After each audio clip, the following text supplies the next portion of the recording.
Gəlin tan şəkilçisi haqqında danışaq. İlk olaraq gəlin bu tan şəkilçisini əvəzliklərlə birlikdə işlədək. Baxın, tan ilə deyə tərcümə olunur ya da yanımda, yanında, yanına deyə tərcümə olunur. Məsələn, əvəzliklərlə biz bunu işlətdiyimiz zaman bu olacaq çemtan, şentan və ya mastan, üçüncü şəxsin təkində.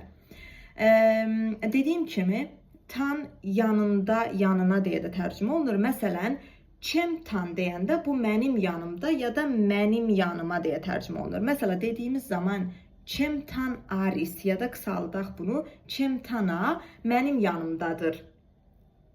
Çemtan modis mənim yanıma gəlir.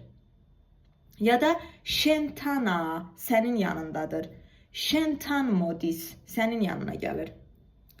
Bəzən bu tan şəkilçisindən sonra ertad bundan istifadə olunmuş olur. Bu zaman isə bu ilə birlikdə deyə tərcümə olunur. Məsələn, dediyimiz zaman çemtan ertad mənimlə birlikdə.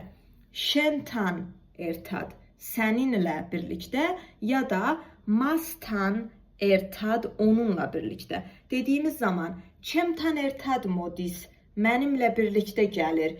Çemtan ertad muşaobs mənimlə birlikdə işləyir. Çemtan ertad stavlobs mənimlə birlikdə oxuyur deməkdir.